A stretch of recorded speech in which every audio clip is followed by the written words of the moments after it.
Ele diz assim: as suas portas estarão contínuas, estarão abertas de contínuo.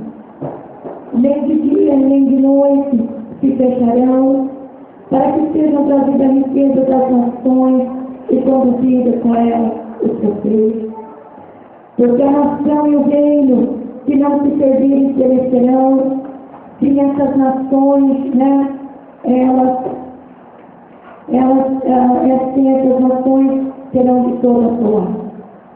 E no contexto da vida de estudo, ele fala que começou o reino do Messias, que começou em nome de Jesus uma grande preparação para o reino. Deus, em Mateus capítulo 4, versículo 16 e 17, onde ele fala também que nós lemos em Isaías capítulo 9, ele traz a referência dessa palavra. Ele traz algo muito grande a respeito dessa palavra, em nome de Jesus. Então ele diz assim, o povo que jazia, o povo que estava em trevas, viu grande luz. E o que vivia na região da sombra da morte, resplandeceu-lhe a luz. Daí por diante passou Jesus a pregar e a dizer: arrependei-vos, porque é chegado o reino de Deus. É palavra profunda, é palavra forte, é palavra tremenda, que tem que estar em nossos corações.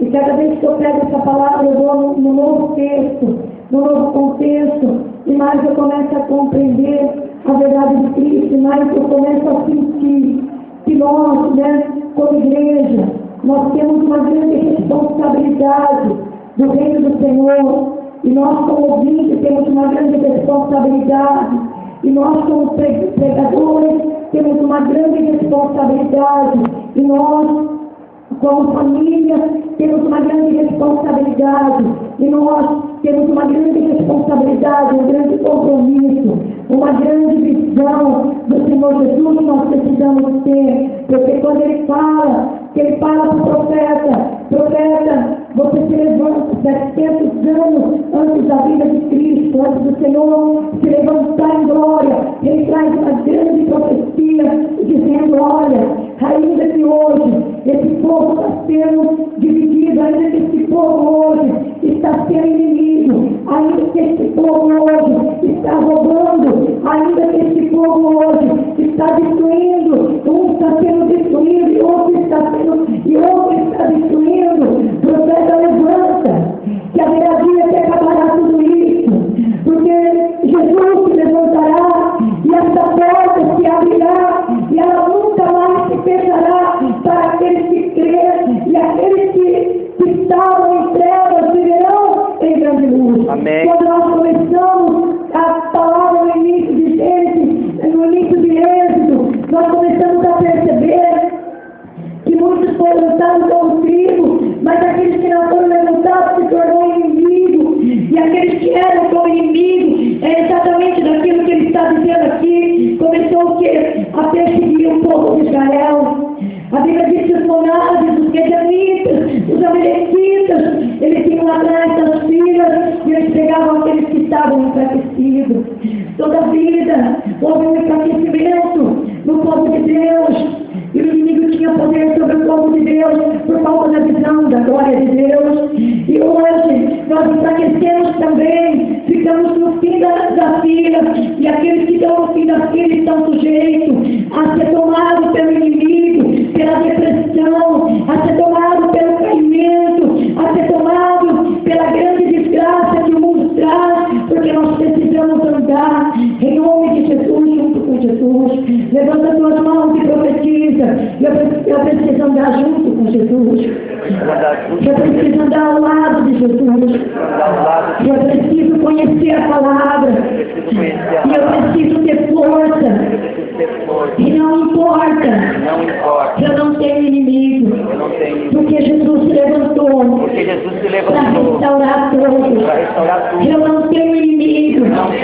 Eu não tenho porta fechada, porque Jesus se levanta, em nome de Jesus, para restaurar todos. Então todos vão ser restaurados, se assim eu creio. Ele canta na China, ele canta na Chai, ele canta ali. Olhando, ele canta na China, ele canta. Olhando na China, ele canta. Olhando, ele canta. O propósito do Senhor é restaurar todos.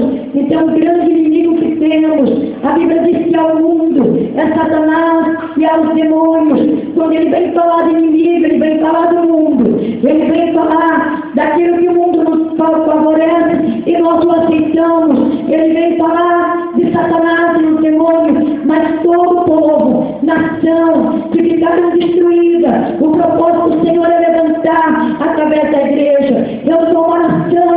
O propósito do Senhor cada dia é me pegar pelas mãos, me levantar e junto comigo levantar minha família. Você é uma nação e Jesus tem um propósito de pegar nas tuas mãos e com você levantar aqueles que estão caídos, levantar aqueles que estão feridos. Você é uma nação a qual o Senhor escolheu.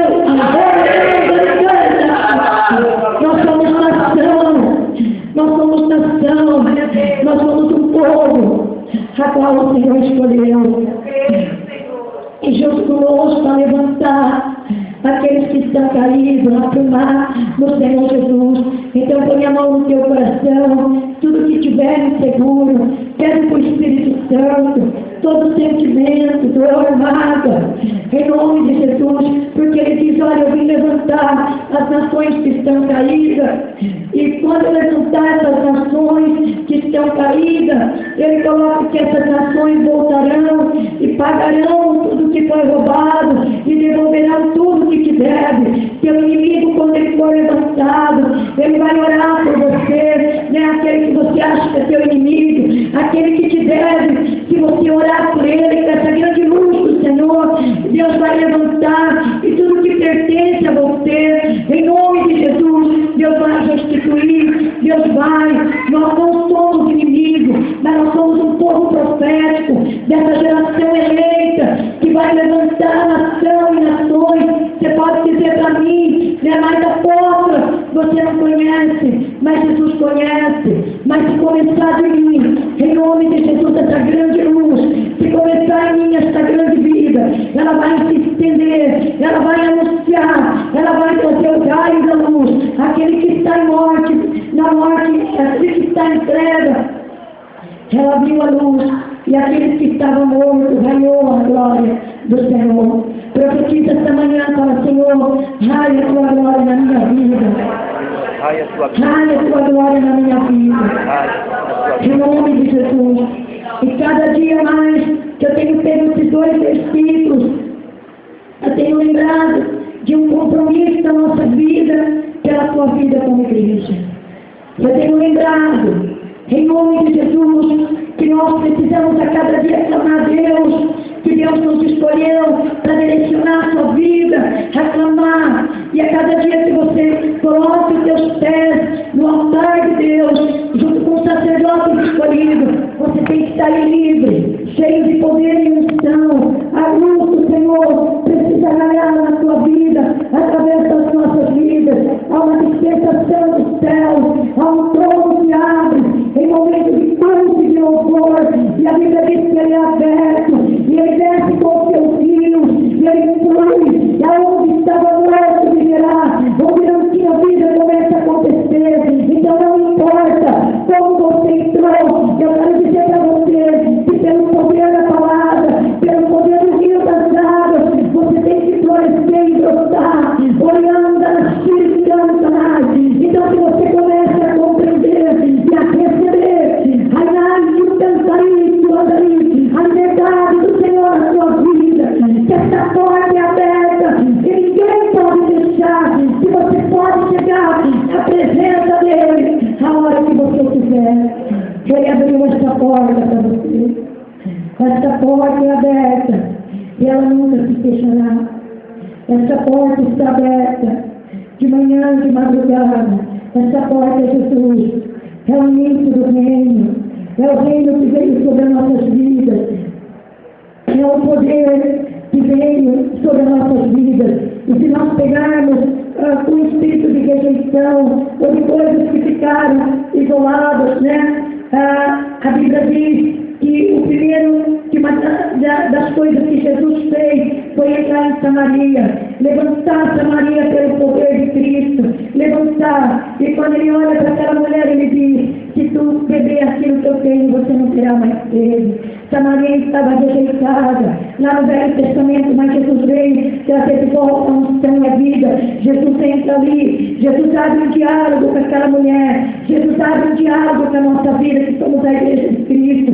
Jesus, ele conhece o nosso passado, que ele aponta para aquela mulher: eu conheço o teu passado, mulher, e aponta o passado, e ele aponta o presente e diz: eu sei que você não veio aqui ao meio-dia, nesse sol escaldante, por acaso você vem porque você quer fugir dos seus acusadores, mas as duas coisas você sabe, mas o teu futuro você não sabe. E eu estou aqui para declarar o teu futuro. Jesus está aqui para declarar o teu futuro, dizendo: se você nesta manhã beber da água, você não terá mais sede. O futuro do Senhor é esquecer o passado, é pegar o presente e trazer no presente a lealdade dele para o nosso futuro. Eu conheço o teu passado, eu conheço o teu presente, mas aquilo que eu conheço você não conhece, que é a partir de hoje. E a partir de hoje, se você crer, eu vim trazer a água da vida para você beber, e se você beber dela agora esta manhã, você não terá mais sede, porque teu passado vai ser anulado, os fantasmas vão ser quebrados, teu presente vai ser tocado por mim, e teu futuro vai ser alinhado comigo, e eu te darei vitória por onde você quer que anda. Ele é Jesus, ele vem aonde estamos, ele se apresenta, mas Senhor, como eu te adoro, em espírito e em verdade, mas Senhor, o que eu faço? Olha, busca que o Espírito direciona, mas Senhor, eu estou perdido, eu sou o caminho que tu me achas, eu sou a luz que brilha em trevas. Basta você querer me buscar, basta você querer buscar Jesus, basta você querer buscar Jesus. Mas daqui ainda nós podemos voltar para o Velho Testamento. Nós podemos ver que Moisés foi levantado em Êxodo como o sumo sacerdote. Como o sumo sacerdote, o libertador, a qual entraria em Israel e qual entraria no Egito para libertar. Jesus foi levantado como sumo sacerdote para entrar no mundo e tirar a nossa vida das mãos de Faraó.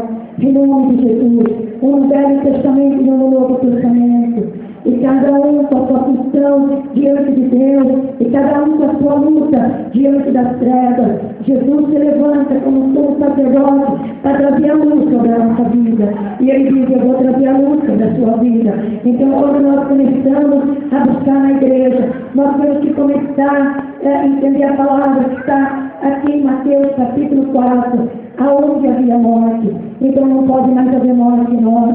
Profetiza: não pode mais haver morte em mim. Não pode mais haver fracasso em mim. Não pode mais haver irritação em mim. Não pode mais haver o velho homem em mim. Porque aonde estava a morte, ele entrou para a luta, ele entrou para a vida. Jesus entrou em nossa vida. Quando ele foi no mundo nos buscar, e ele disse: tu serás nova criatura. E ele trouxe algo que nós ainda não queremos entender, mas ele trouxe uma vida completa em nós, ele trouxe uma vida de vida em nós, ele trouxe uma vida de satisfação em nós, ele trouxe uma vida de cura em nós, ele trouxe uma vida de milagre em nós, ele trouxe a luz em nós, ele tirou os demônios que havia em nós, ele tirou o carrapicho que havia em nós, ele tirou a morte que havia em nós. Então nossa vida tem que mudar. Profetiza comigo: tem que mudar. Tem que mudar. Em nome de Jesus. Mas nós vemos que quando Moisés se levanta, que Deus vai lá na sarça, e aquela sarça arde e não se consome. Moisés chega diante da sarça, ele fala: Moisés, tira o sapato dos teus pés, porque onde tu pisas, santo é. E Moisés vai dando o que ele está dizendo: Moisés, para você compreender, para você ouvir, Moisés, para você entender, é necessário que você arranque tudo aquilo que está no seu coração, e você venha com a fé, e quando você chegar com a fé, você vai compreender que eu estou diante de ti. Fecha bem os teus olhos, criando na sua lição, escuta, sabe, a sarça, escuta a voz de Deus nesta manhã dizendo: Moisés, se aproxima de mim, Moisés, tira o sapato dos teus pés, calça, pisa descalço, arranca tudo, e andai, que andei, o medo, a prisão, e andai, aquilo que você cria para você se sustentar, começa a arrancar, porque Moisés, eu tenho uma grande obra na sua vida. E Deus fala com Moisés: chega até Faraó e diga para Faraó: eu sou me enviou para libertar o povo. Moisés tem que escutar Deus. Moisés tem que encorajar a sua vida. Moisés tem que chegar diante do verdadeiro inimigo que aprisionava o povo de Deus. E Moisés tem que fazer a vontade de Deus.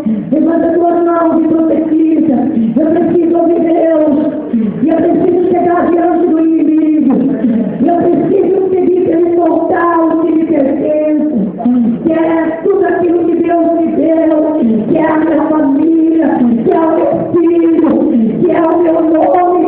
Olhando na chuva e canta ali, Deus depende de você, Deus depende, porque a casa está acesa, Deus te chama pelo nome, e Deus depende que você recebe a voz dele e chega diante do inimigo. É nós que temos que chegar, é nós que temos que tirar. Eu vou mandar dizer para você soltar o povo. E ele pergunta por quê? Porque é para ir no deserto adorar a Deus.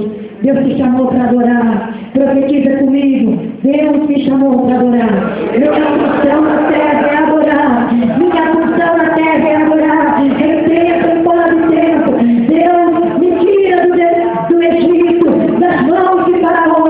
Deus me tira do mundo, das mãos de Satanás, para adorar. Profetiza para adorar. Eu quero que meu povo me adore. Deus te chamou para te adorar. Deus te chamou para te adorar. Por isso adora esse Deus. O maior segredo é quando nós compreendemos o nosso chamado. Tudo na nossa vida é um complemento. Mas o chamado para sair do Egito, das mãos de Faraó, é prestar culto ao Senhor. É prestar culto. Manda esse povo sair. Manda esse povo ir. Porque esse povo vai me adorar. O que Deus fala ali, porque eu constituí um povo para me adorar. Então Deus constituiu nossa vida para nós adorarmos o Senhor. Em tempo, em fora de tempo. Em crise, em fora de crise. Nunca ficar no fim da fila. Nunca esmorecer, mas aprender, em nome de Jesus, que o adorador, ele caminha, em nome de Jesus, ainda que for de joelho, o adorador, ele caminha na presença de Deus, ainda que for se arrastando, mas ele nunca fica no fim da fila, para que Satanás não tenha poder sobre a vida dele, por causa da aliança de sangue. Orianda, ele canta na Shirimitou, Orianda na Shiri canta ali, Orianda na Shiri canta na Shai, Orianda, ele canta na Shiri, em nome de Jesus.